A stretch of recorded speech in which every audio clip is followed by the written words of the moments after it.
A warm welcome to the woman that does not need to be introduced even, our spiritual leader, the International Director of the Kabbalah Center, Karen Berg.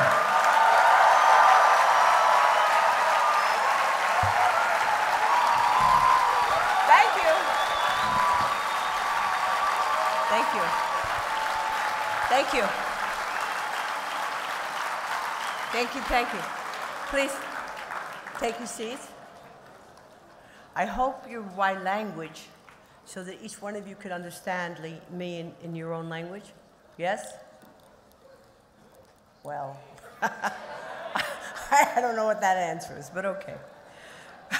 First thing I'd like to introduce you to is a film that we've created to show you what kind of year it has been for the center and the projects and the programs which we have started, initiated, completed, so that you can see some of the accomplishments which we had made in the last year. So please show the video. That's a nice video.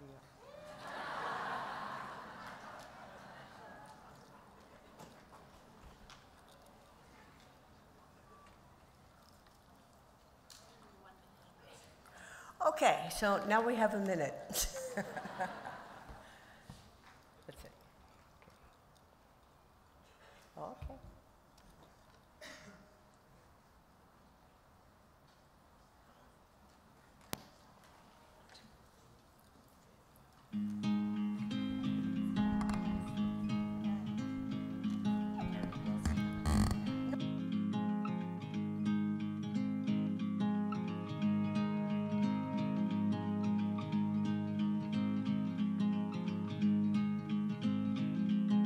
For thousands of years, the Kabbalists have taught that sharing is not only the most powerful way to connect and reveal the light of the Creator, it is the purpose of life itself. The Kabbalah Center has worked hard this past year to reveal greater light in the world through our concerted actions of sharing.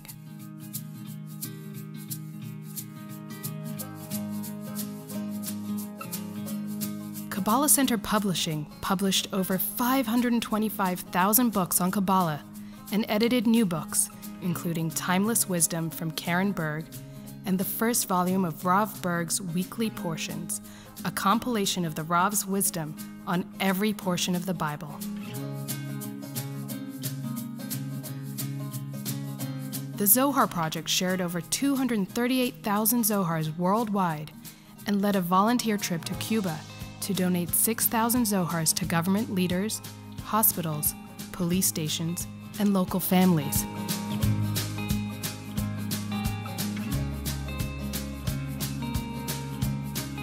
Spirituality for Kids welcomed 10,000 visitors per month to SFK's online program and launched new classes in Cuba, Puerto Rico, Bolivia, Guatemala, Colombia, East Jerusalem, Chile, Panama, Mexico, and the Philippines.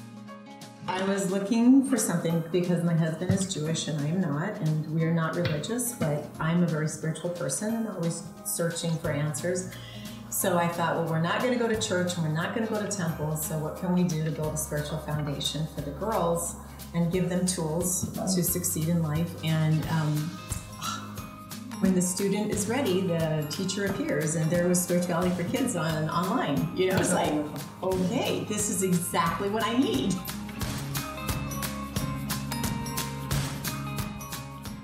Kids Creating Peace supported 150 young Palestinian and Israeli peace advocates through the Wings of Peace program and empowered them to carry out creative peace educational campaigns and activities in their schools, community centers, and online, reaching thousands of their peers.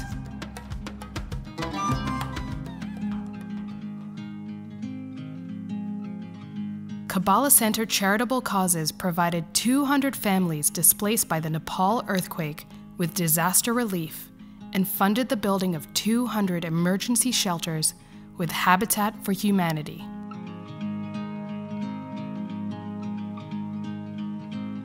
Kabbalah Center Charitable Causes sponsored 50 young cancer patients and their siblings through Sunrise Day Camp in Israel and hosted a volunteer week for 70 Kabbalah Center students at the camp in New York with Karen Berg.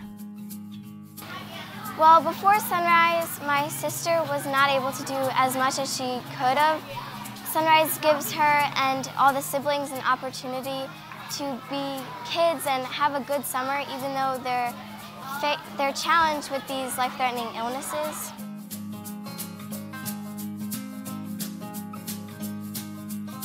Kabbalah Center charitable causes built 40 homes for impoverished families in Sri Lanka with Habitat for Humanity and coordinated a 2-week volunteer trip to Sri Lanka where Kabbalah Center students built 6 homes in Samardagama village.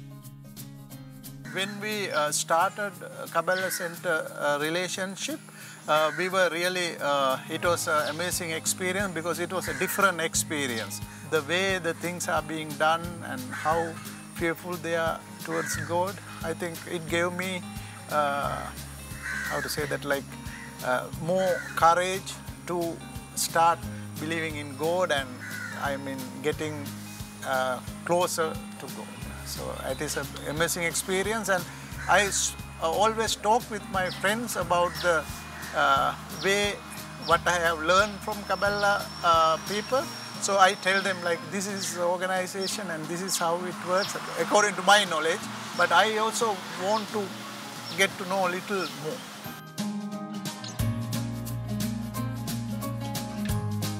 Local Kabbalah centers, study groups, and student support connected a global community of over 40,000 students throughout 96 locations worldwide and supported 120 teachers across 6 continents. All of the work of the Kabbalah Center is made possible through the support of our donors, volunteers, and chevre. On behalf of hundreds of thousands of lives you've impacted this year, we thank you.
Can you turn the mic? That's better. Thank you, sir.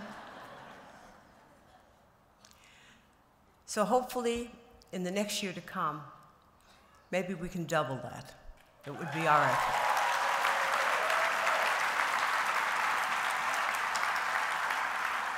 Thank you, guys. We've come here tonight, today, to Rosh Hashanah, basically to ask of the Creator life, health, sustenance, and for many, many blessings. We ask sometimes for a lot.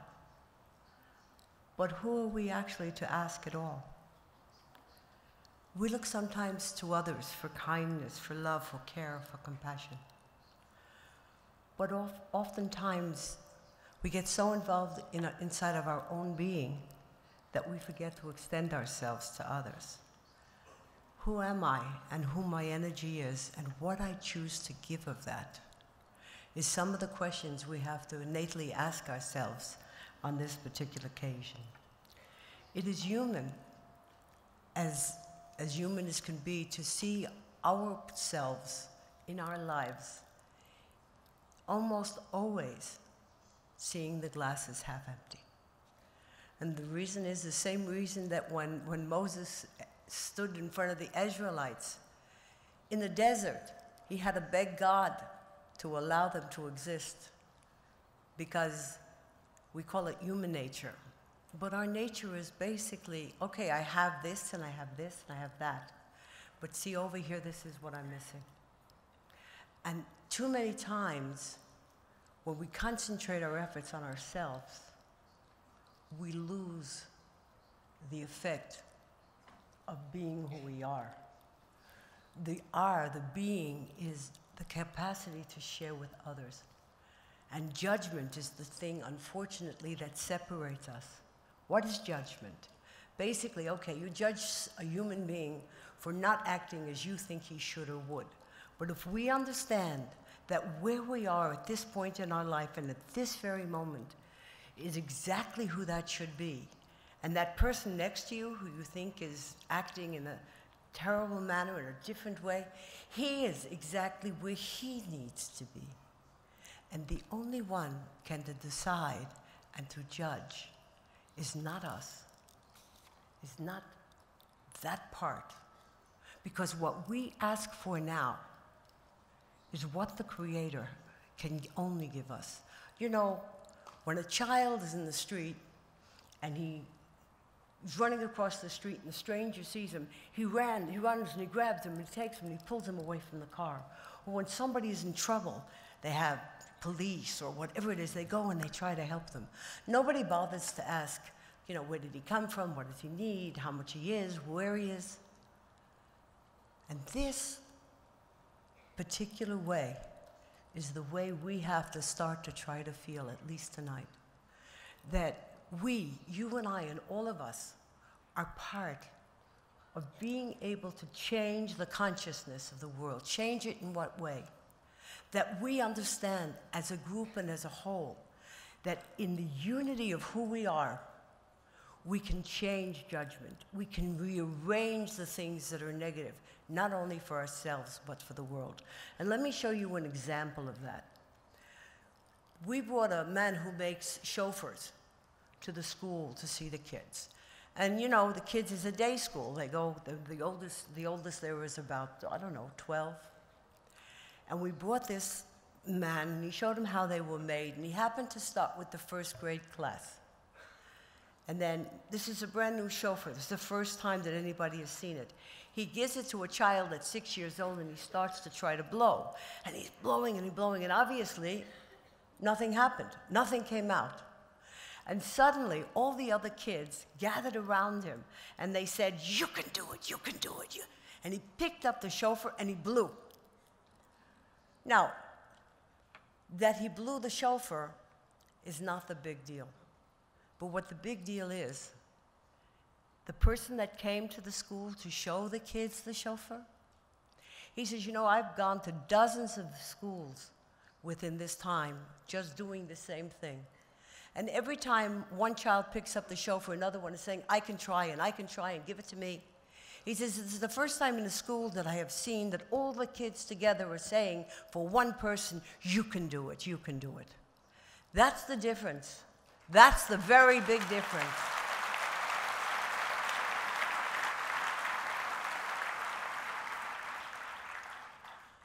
The next thing, of course, we want, and the most important thing we can want, is for our own forgiveness. The ability to go inside and to wash away all those things that we have done and find a space that we can say to ourselves that we are good enough, that we're fine enough, that we can succeed in that which we do.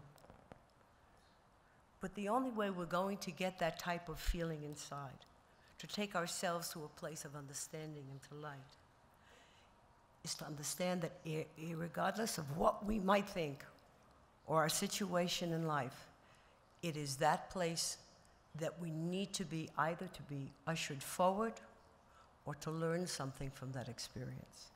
And if we go with that consciousness, if we understand that, then nothing is really that difficult. The most darkest things that can happen to a human being, the most darkest things that there are, for us, for that understanding says, what is my next lesson? Where am I supposed to go with that? And if we can get there, if we can accomplish that, if we can learn to forgive ourselves, because if we have not the ability to do that, then we cannot forgive others. The same way you cannot have love if you don't know how to love yourself. It's incumbent on all of us to do that. And tonight, and especially now, if you take the numerology of 5776 in Hebrew, the word is Michael Tosha. The reason that we acquaint that with Mashiach is Toshat means redemption in Hebrew. So not only can we become pure workers for the light, not only can we find the place inside of ourselves for our own forgiveness, for our own washing of cleanness, and to understand that judgment, if we do truly have judgment in our life, judgment of others, then we will be judged. Because everything that we push out in our life is something that comes back to us. Now, let me just explain the difference between forgiveness, judgment, and something that I call, and that everybody should call, grace. Some people think of grace as this lovely hostess, beautiful and charming presence, sharing in her home with somebody. And others would say it's a form of a behavior. But when we talk about the grace of the Creator, we understand it's almost like the word in Hebrew, chen.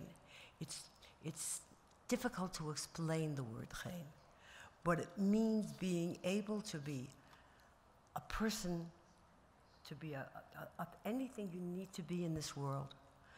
And with your frailties and with your actions that are not so pleasant, the Creator, in His grace, says, I have created a perfect light in an imperfect body. I know that no matter where they go, they can never become this perfect human being. And so, I allow them, as we are here now, to exist in their imperfection, because in their imperfection is the only way that they can bring that light which was inherently given to them to me. It is through the failures, the faults, the negative things, it is through the darkness that we get to the light. Tonight, as we look for the year to come, we have to understand that only through the process of understanding that being is the important thing. You know, I said on Shabbat that people always look for tomorrow or they look at yesterday. But the most important thing that there is in this world is the presence and our presence in the moment. We have an ability this year where they call it's going to be what they call a mutable year. It's when you have to move forward, where things have to flow, where you have to be a part of a process that will move you into something perhaps even that you don't want to go to, different vocations. They say that nanotechnology and nanosurgery will be the thing that is predominant. Precision will be predominant. Health breakthroughs. The only thing that can stop us is our own ability not to move. If we're willing to go with the tide, if we're willing to change, if we're willing to live in a year that's not a year of fantasy, then we can become a part of something beautiful and new, because the world is shifting. You know, there are different paradigms happening. And the paradigm that happens now, if we can truly say that this is the time that we can bring the redemption, then we, all of us certainly here that are cognizant of the force of light, needs to use it to the best that they can. You know, normally somebody gets up here and tells you how you've been a bad boy and what you have to do. Not here, not with this group, and not tonight. The reason that we are here together in one band is because we are all light workers. We've been studying for years, we're here, we band together. And let me tell you something, when you guys are praying, it's wonderful. I love to see you guys sitting with a prayer book and praying. When you're standing up here and singing and holding hands and with each other as one group, That to me is heaven, because that's where the energy is.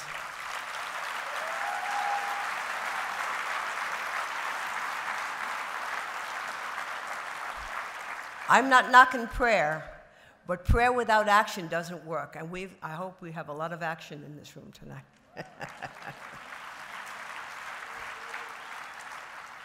I'd just like to say a little piece of poetry, like I like to do it here to you, and I hope you like this poem.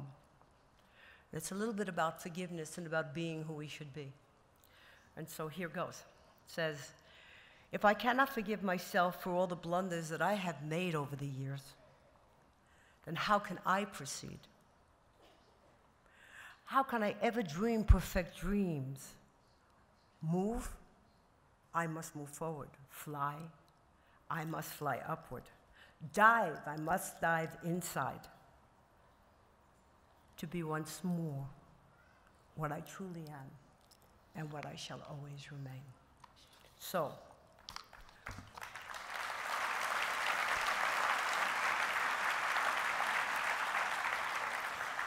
what I'd like you all to do right now is just to stand up, please, and close your eyes for a moment. And feel the energy in the room. Feel this translucent, golden energy that exists and that permeates here. Don't know how many of you have walked into this room tonight and I felt the energy when it was empty, let alone thousands of people. Feel that, surround you with that energy for a moment.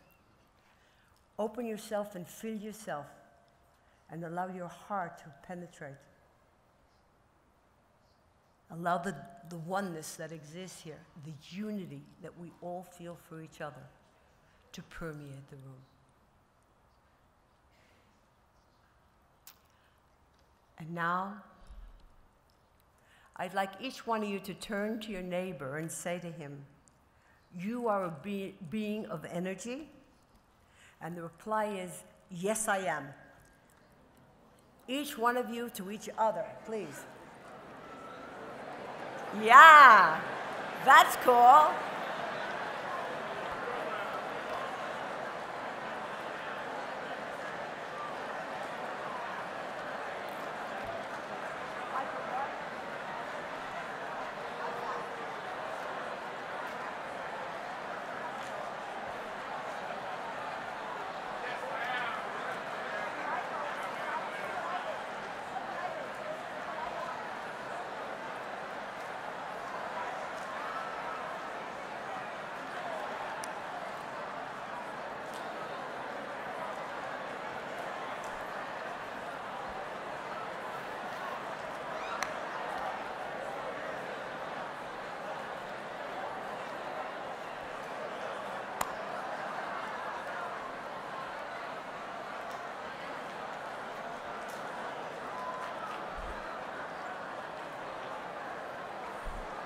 So, just a moment, guys.